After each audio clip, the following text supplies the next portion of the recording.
I think that you are the first haunted wedding venue that we've talked to, and I'm so curious, what makes you say that it's haunted? We realized we had some activity going on. We heard some footsteps and different things and thought back, and we've always had doors that open and closed on their own out there. And so I had a friend who was starting a paranormal team right around that time. And so I'd reached out to them to see if they wanted to come and investigate. And they did, and they had a lot of activity.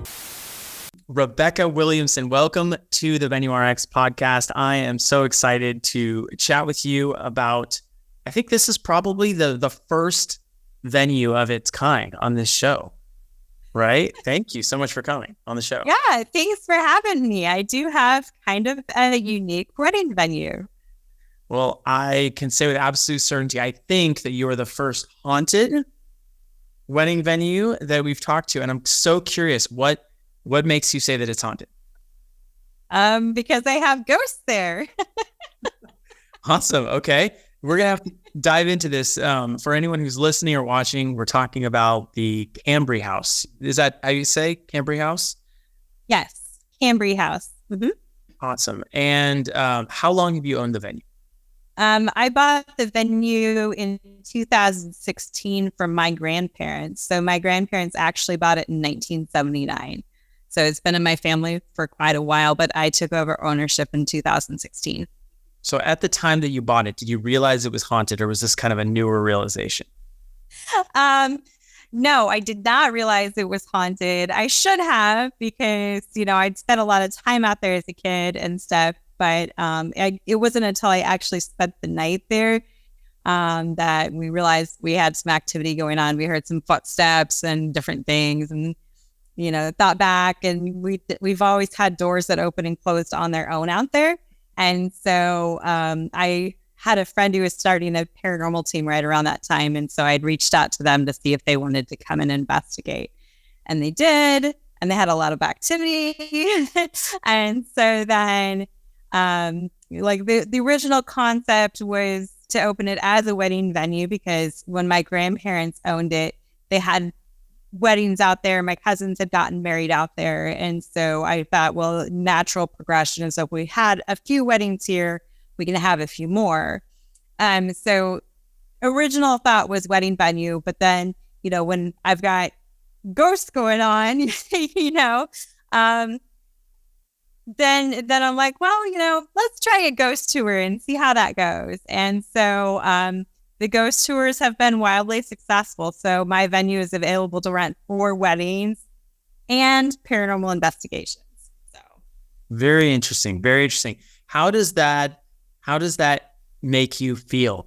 Is it something that you're kind of nervous about? Is there a level of excitement to it? Like, people have all sorts of different, reactions to the paranormal, right? And I'm kind of curious where when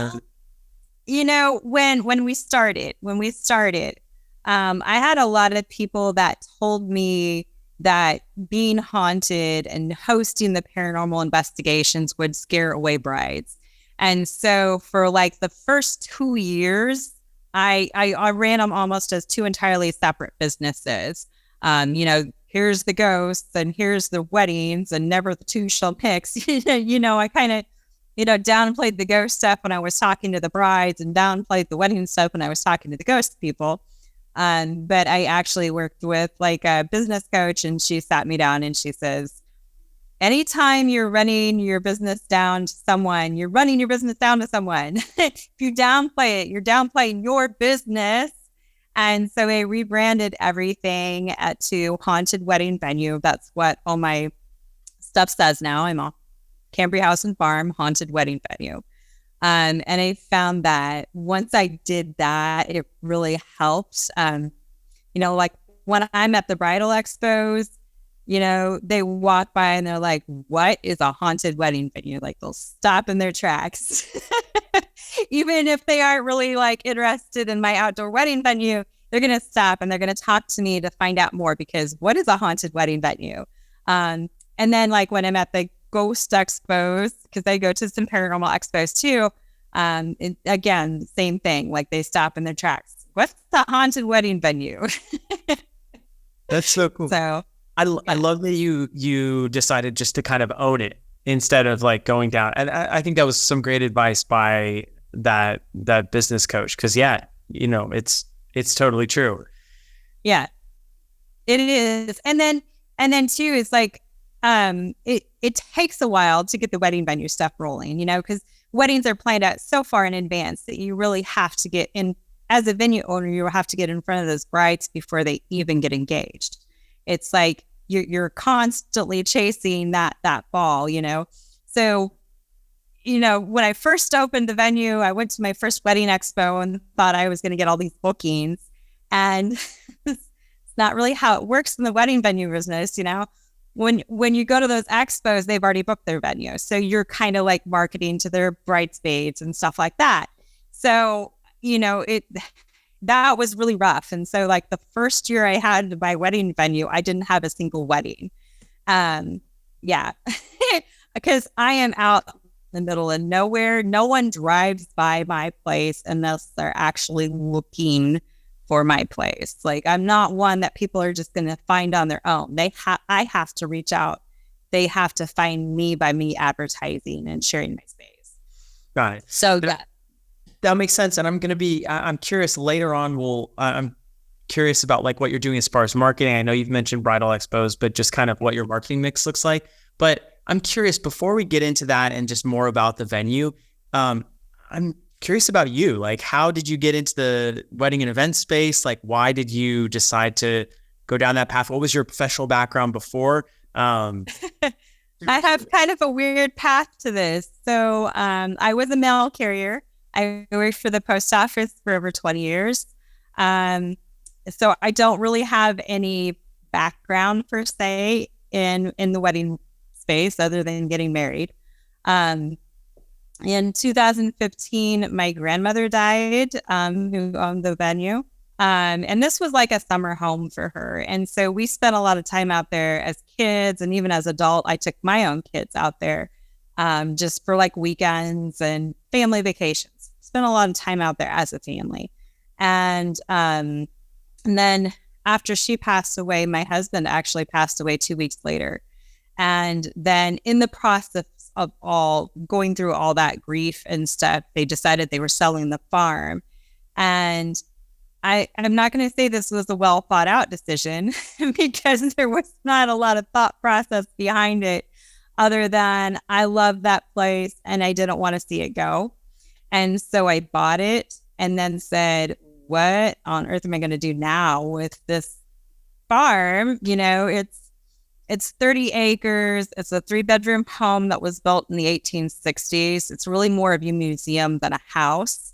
And so, I mean, try explaining to your friends you've bought a 3-bedroom home that you'll never live in. You know, that's kind of a little, you know, I bought the farm. Yeah, it's just. So then I was like trying to think of, you know, what my grandparents had done out there. And I'd had cousins that got married. And like I said, it was just like a natural thought progression. It's like, we've done a few weddings, we can do a few more. It seemed to flow really well. And so then I worked with small business development to kind of give me a business plan and work through, you know, how to set up my business out there. And highly recommend working with small business development. They were hugely helpful. It's a free government program if you've never heard of small business development. But they were hugely helpful in, you know, like helping me set up kind of a business plan and an idea and getting the business off the ground per se. And then, you know, I had this idea that once I said I was hosting a wedding venue, like I own a wedding venue, then people would just show up. You know, outdoor weddings are really popular. And when I tell people I'm doing it, they'll just show up and I'll have lots of weddings. And that's not really how that works. You have to really market it. So then I had to learn how to market it. And like I said, small business development was usually helpful with that too. So you said you purchased the venue in 2016, correct? Yes. And then for that first year, there wasn't anything. So what was the difference between, like, what did you do in the first year versus the second year that maybe kind of started getting the ball? Because did you book any weddings or you just didn't host any weddings? I did not book and I did not host any weddings in the first year. So the first year, like I hosted my own events out there. So I did a big craft show, open house type thing, so people could come see it. I hosted ghost tours, which were popular and made some money, which was good. I mean, very nerve wracking to own a wedding venue and not have weddings, So ghost tours actually underwrote a lot of my bills. I also have like a cabin that sits on that property. And so that one I put on VRBO and Airbnb and did the single night stays in that one. And so that helped my bottom line a lot. And then I just kept promoting it as a wedding venue. I went to some wedding expos. And like I said, I learned a lot there. I learned a lot about, I did a lot of studying about the wedding industry itself, the very first thing a bride picks after she gets engaged is her venue. And so it's so important to like hit those brides before they even get engaged while they're dating a guy that they think might be the one. and so then, like, how do you do that? Where are those people at? They may be at a wedding expo, but, I spent way more money on wedding expos than I really should have to learn that lesson. If you were going to go back and tell your past self, let's say in 2016, knowing now what you know just about the industry and about your business, if you could go back and give her 2016 Rebecca some advice as far as like marketing and promoting of your venue, what would that be? To not rely so much on expos. As a venue owner, that I have booked very, very, very few weddings from being at an expo. Instead of, because I went to like some bigger, more expensive ones when I first started. Like I don't know if you've been to the expos, but they can be kind of cashy for a booth. Yeah. And yeah, you can spend a lot of money really fast. And so staying away. My strategy currently is I don't go to the bigger expos. I stay to the smaller local ones. The ones that are only charging $50 for the booth versus, the $500 booth. I try to be more at like at community events. So I found that I get more stuff from being at a community event. Like I set up my town's fall festival thing. I'll set up a booth out there and just pass out flyers and just tell people that I'm out there, because most people still don't even know I'm here. I'm like 3 miles outside of town on a back road, which is amazing for a venue because, it's private, it's secluded, it's surrounded by trees, so it's beautiful. It makes for gorgeous pictures, but nobody's driving by my place and finding it that way. Like it's me going out there and being in front of people's face so that, 3-4 years down the road, when they finally get engaged, then they're coming and saying, oh, I remember this place. It's out in the middle of nowhere,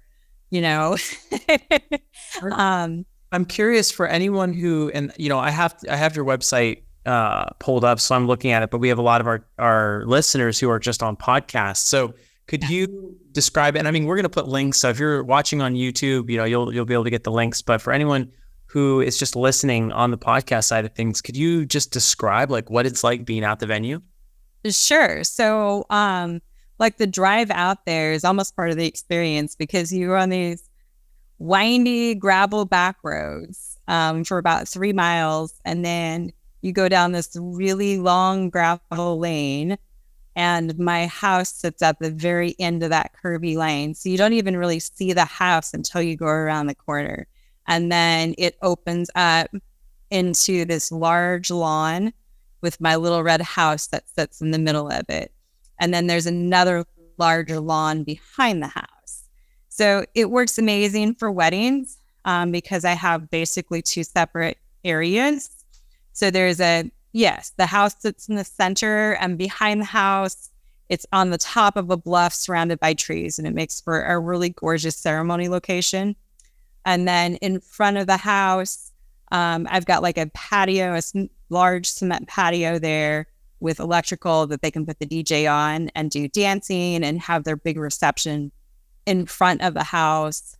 And so it just kind of, it's like two separate areas with the house in the center. So they can use that house for the kitchen and the bathroom and that kind of thing. But it's more outside space. Got it. But it has that natural separation. So when you're thinking about the flow, then is it, ceremony on one side, folks walk around and kind of do the cocktail hour on that, patio area, and then they're going around back to the reception? Is that kind of a normal flow? Yeah, that's the normal flow. It's like, they come, they kind of mingle and visit, and then they move their way around for the actual ceremony. And then when the ceremony finishes, then they can walk back around to the front of the house and start the reception. And so then, when the photographer is doing all of her stuff, she's got that space. And then it works so well because, after they finish the ceremony, they always have to take like a bazillion pictures, and having them all right there together, not far away, but far enough away where, the reception's going on and it's there and everybody's there, but not on top of them. Yeah, totally. Yeah. Did you know, so when you first bought it, in that first year, did you need to buy things like tables and chairs? Like, what's included when you rent the venue? What is included with the space? Again, I'm kind of a non-traditional venue. I do not have tables and chairs. They need to rent that. So like when I was looking at purchasing tables and chairs, number one, that's huge expense. As you, I'm sure well know, tables and chairs are a huge expense. Number two, you have to store those tables and chairs, and my outbuildings are pretty old with dirt floors. And so I didn't really have a good space to store tables and chairs that wouldn't need to be completely wiped down and washed like in between. I mean, like every time you take it in and out, they would have been. And number two, I'm only one person. Moving tables and chairs and everything around is a lot of work. So I went over to like the rental place, and my rental place is not very far away. They bring everything over and they deliver it. And they have like 5 different chair styles, and they have round tables and square tables and long tables and short tables and arbors, and basically anything that somebody would need for a wedding, they have at the rental place. And they have tents. They printed off like 14 pages of all the different stuff that they have at the venue rental place. And I looked at that and I said, well, I don't need to buy all this stuff. They've got it. Yep. Is that, you're saying it's not traditional? And I know you're pretty close to the Mississippi River, correct? I am, yes. And I know there are venues. So here, we're here in California. There are some venues that have, provide tables and chairs. There's some that aren't. Some of the ones we manage, I mean, we spent just over $50,000 at one of the venues in tables and chairs. And so it was like, oh, I can see where you easily can do that. Oh, yeah. Tables and chairs is such a big expense. And like a lot of the other venues in my area do provide tables and chairs, but they charge extra fees for that too, for using their tables and chairs, which I can understand because that's extra work from the venue owner for using the tables and chairs. My fees are a little lower than other places because I do know that they're going to have the added expense of tables and chair rentals. The other advantage I like to point out to my brides with that is that they can select exactly what they want for their wedding. So they aren't confined by my table and chair choices. They can use whatever they want. Now, if they want to go for the ritzy glam stuff and rent, the chairs and the chair covers and all the, you can go totally wild on the rental stuff, as I'm sure you know. And I've had brides spend like over $5,000 renting stuff. And then I've had brides that, were able to borrow the chairs from the fire station and didn't have any of that extra expense. It just kind of depends on the bride, their budget, what their vision of the wedding is. And to me, I like to make sure that the bride knows that it's her wedding, it's her vision and her choices. So she can choose whatever she wants for that. And I know some venues are not as open-minded about that sort of thing, but I like to give them those choices. That makes sense. I think one of the most beautiful things about our industry is that there's so much variety. I mean, I'm talking to you and you have a haunted wedding venue, right? Like I haven't interviewed someone who has that type of venue before. There's ones that are urban, there's, more rural, there's so many different types, and there's so many different types of packages and inclusions and things like that. So I don't really think there's like a right way per se, but there is a way that works for you and your brides. I am curious, typically, do you have an idea of how much on average people spend at your venue kind of overall, even a range? When they factored in some rentals, I was gonna say I would guess between 1,000 and 10,000. And again, that's a pretty wide range because some of the brides go simple as they can, and borrow chairs or just show up. And I've had them just even do it without chairs at all. They just have a quick short ceremony and then everybody goes home. So that's the low end of the scale. And then the high end, they rent. Shoot, that one girl, man, she rented, the linens and the bar. And I mean, gosh, I had never seen all the rental stuff she showed up with, but it was a gorgeous wedding. It was a beautiful wedding.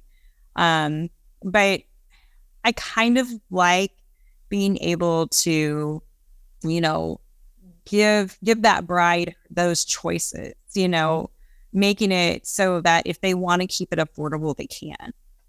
So much of that wedding stuff gets so pricey so fast. So I like to be able to say, this is your wedding and you can make your own choices about how much you're spending here. So. Totally. Yeah, because they don't have to fit into a certain package or anything like that in terms of like food cost or anything. So when your venue sounds, pretty well-defined, like blank canvas venue, right? It's a blank space.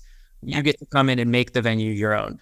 Do you have a preferred list or like specific vendors that you typically recommend that they work with for those things, or are they able to bring in whoever they want? What's your thinking around that? I let them bring in whoever they want. I have a list of some that I've worked with in the past, and like the rental companies. I have 2 rental companies that I've worked with in the past. And catering in my area, there's a lot of changeover in the catering business. It seems like every time I turn around, one's going out of business and another one's here. So, that part of it, like if they ask me, I have names of people that we've worked with before. But for the most part, that's up to them. They can use whoever they want. In your area, would you say weddings are kind of like a big business or not as much? If you were to kind of like look over the industry, maybe in a 30-mile radius of where you are there a lot of venues? You have a lot of local competition? I have some local competition. I do. I wouldn't say a lot, but I definitely have some local competition. My competition gives like an entirely different wedding experience. Like I said, my venue is almost entirely outdoors. So like my competition has almost entirely indoors space. All the other spaces in my area for the most part are indoors, and they might provide a small outdoor area. But as far as being outdoors, I am the only outdoor venue in my area. Got it. So, very cool. Does that kind of force you to be more seasonal or not as much? Sometimes it's a little hotter, sometimes it's a little colder. I am very seasonal. I again, I'm in Illinois, so we definitely have weather issues. So I would say my primary weddings take place between May and November.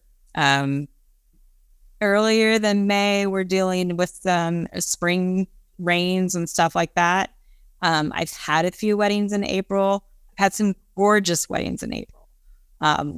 Everything's flowering. You know, I've got trees that flower, and it's just absolutely drop dead gorgeous. So yeah, I've had weddings in April, but most people would prefer to wait till May or June. July, I typically don't, because July is so hot and everybody thinks hot and steamy. But I will say that August and September can be just as hot and steamy as July. But for the most part, I don't get a whole lot of weddings in July. But then it picks up again in August, September, and October. I am booked for October of 2024 already, because my trees are amazing in October. When I hit those fall days with those trees, it is gorgeous.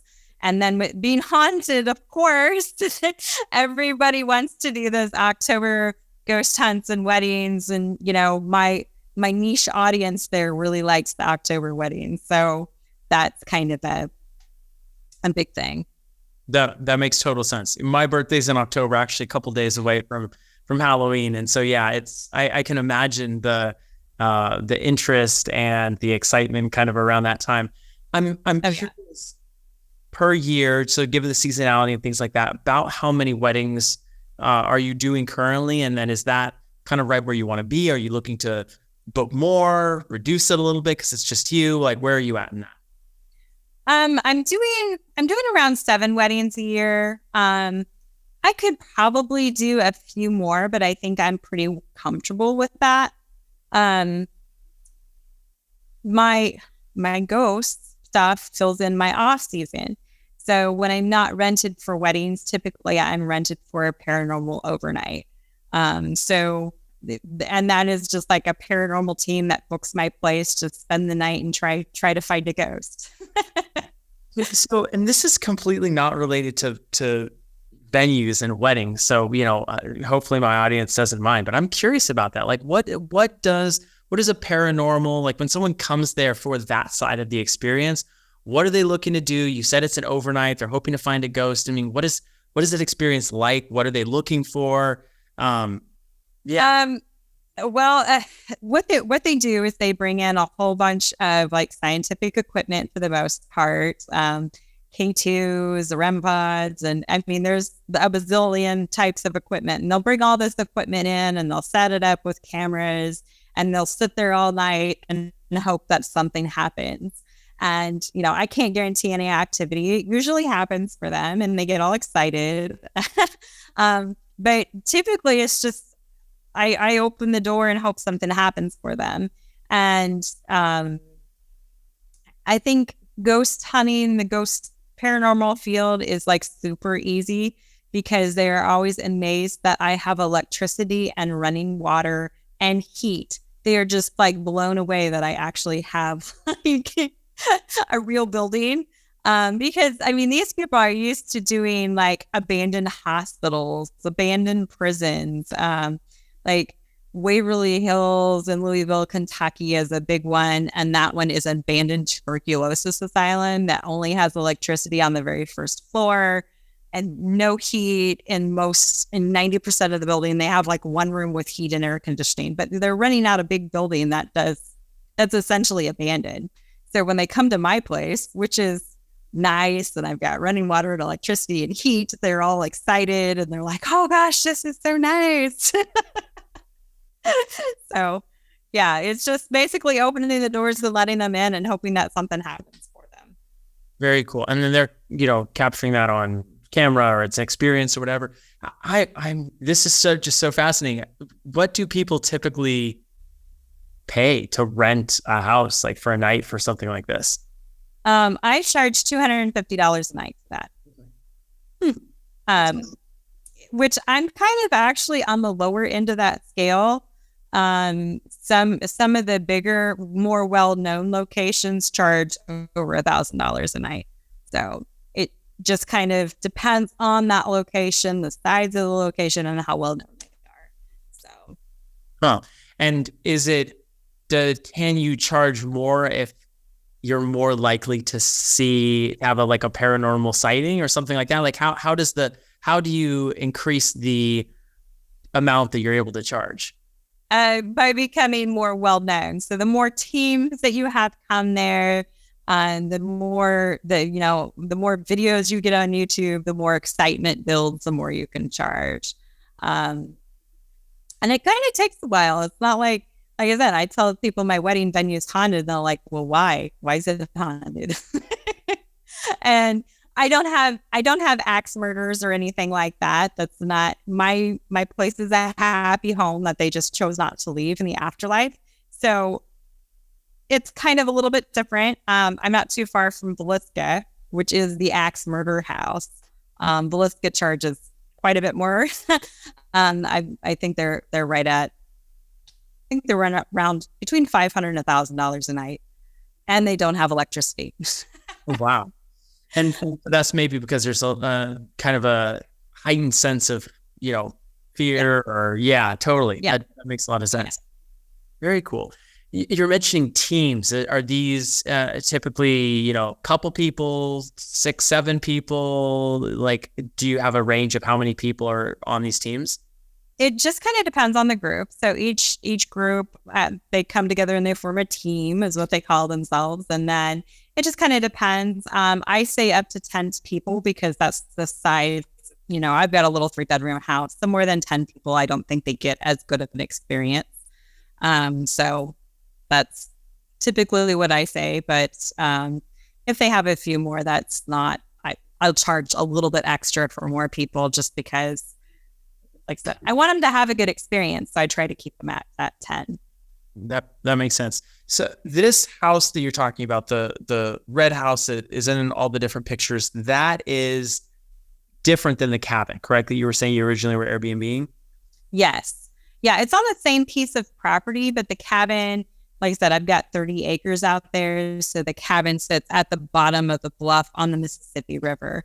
So it's only like about 200 yards from the house, but you can't see it at all from the house because it sits, there's like 150-foot height difference between where the venue is at and where the rental is at. And so that one's just a little tiny one-room cabin that was built in the 1940s. That I stuck it on Airbnb. It's got a little beach with it, and you're right on the Mississippi. It's gorgeous. I love it. That's one of my favorite places ever to be. And then I'm able to add that onto my wedding packages. So part of my package is that they can spend the night in the house. And then if they want to add on the cabin to the wedding package, they can add that on. So because I always have family coming from out of town. It never fails. It seems like they have a mom or an aunt or an uncle that's coming to help them out with that wedding. They're coming from out of town. And what better thing to do than stay at the venue location to help out with the wedding? Or the couple themselves, like when they finish with the wedding, they can go down to the cabin and spend the night at the venue. So then they don't have to leave. Totally. Do you have people? I'm curious, is the cabin haunted as well? Not that I am aware of. I've had people try, but we haven't really had a whole lot of luck down there, but or at least not that I'm aware of. I don't know. That makes sense. It's so interesting kind of combining the two things. And so as I'm thinking through some of the different questions that I ask venue owners, I'm thinking insurance, I'm thinking, the packages, obviously we talked about some of that, the rentals, the things like that. In terms of insurance or stuff that you require your guests to get, is it harder to insure your property, or do you require them to have insurance? And if so, is it more expensive because it has that haunted element to it? Well, I have a commercial policy, obviously. I have a commercial insurance. The weddings and events, they need to get an event liability policy to cover the event. For the overnights, for the ghost stuff, my insurance, use that as just like a short-term rental situation. So, which is basically what it is. They're just spending the night. And then, they just have them sign a liability release waiver, and just kind of a reminder that this is a historic home and please respect the property, blah, blah, blah, blah, blah. So. Very cool. No, that makes sense. I was curious. I wondered if having it be haunted or something somehow made it more of a liability or something for the insurance company. But no, it totally makes sense. I mean, it's essentially I was going to say, don't tell my underwriter that, but no, they know what I'm doing out there. They know what I'm doing out there and they're totally okay with it. And each insurance company is a little bit different, as I'm sure you're probably aware of. Each insurance company has different requirements. My insurance company is more worried about the weddings right now. It seems to be what they are concerned with, the liability of having a lot of people out there and stuff. And so the event liability policy is something that they insist on for every wedding. So, which makes sense. Totally makes sense. And that's, for the venues that we manage, that's always something that I'm thinking about, right? Like what could happen? You've got all these people and there's drinking and different things. So yeah.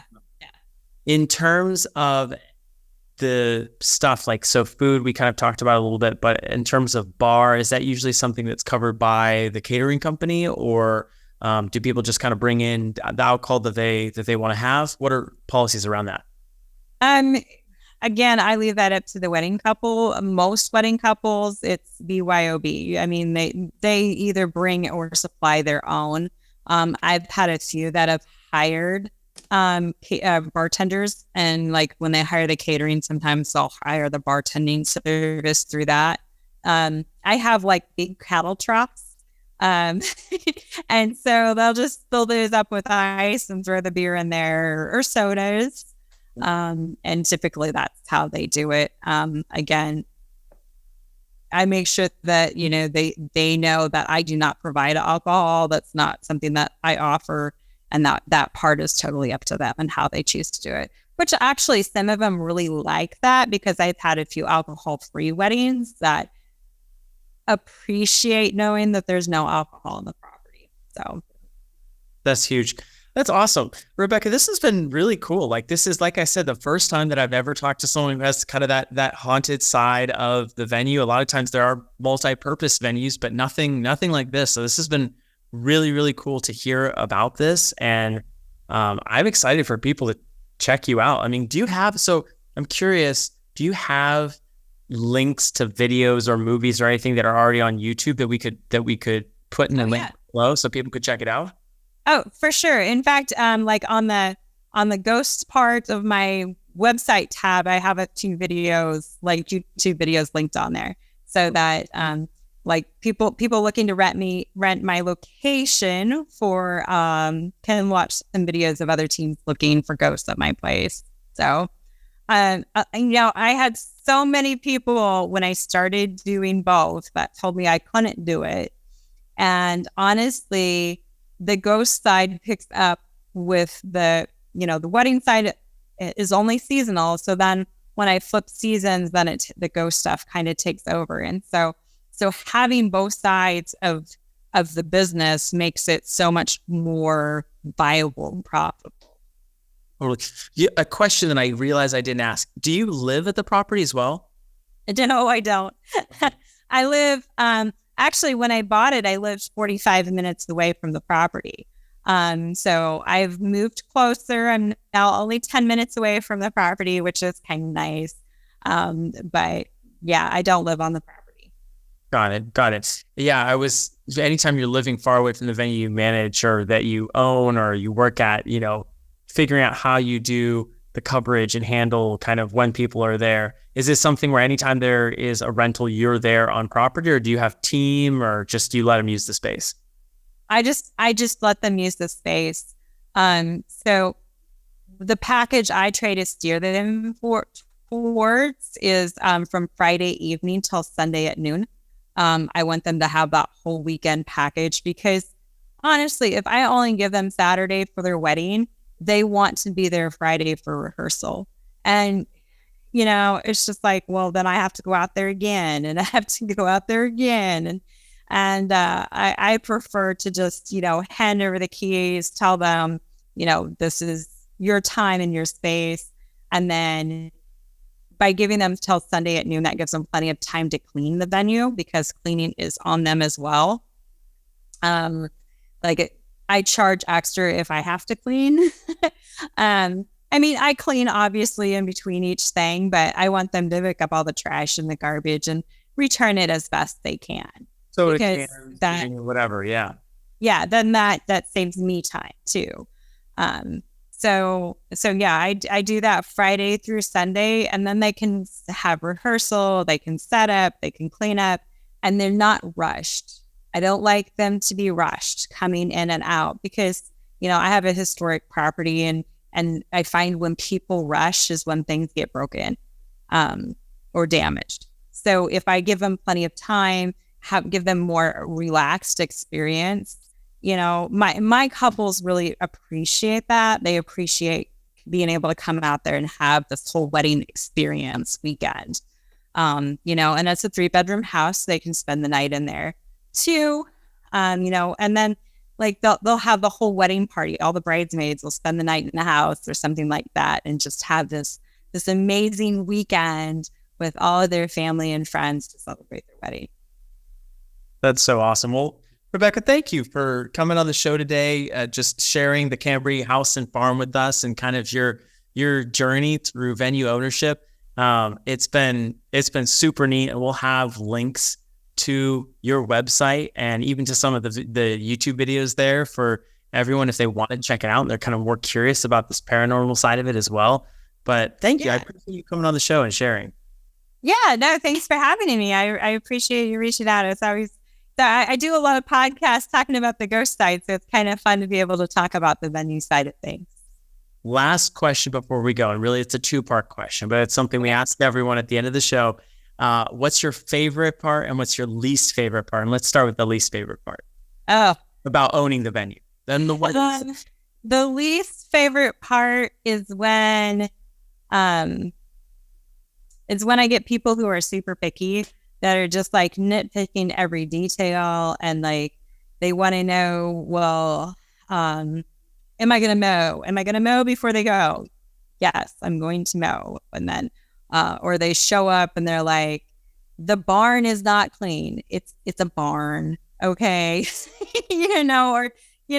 the ones who have a completely different expectation of what I am. That is the worst, that I hate that.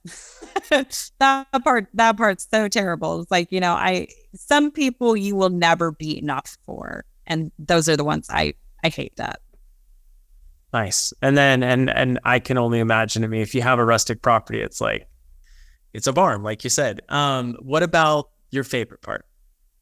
My favorite part is when my special space becomes their special space. So this is a very obviously special, much loved property for me and my family. So then when it becomes somebody else's special space, that's my absolute favorite part. I have one couple that got married. They got married on the 4th of July. They eloped. They didn't even tell any of their family at all that they were getting married. And so they eloped on the 4th of July. And so the following year on the 4th of July, they came out and they took surprise baby announcement pictures. So they did the whole surprise baby announcement pictures at my venue, with the sonogram. And then they surprised their family again on the 4th of July with this, that they're expecting the baby.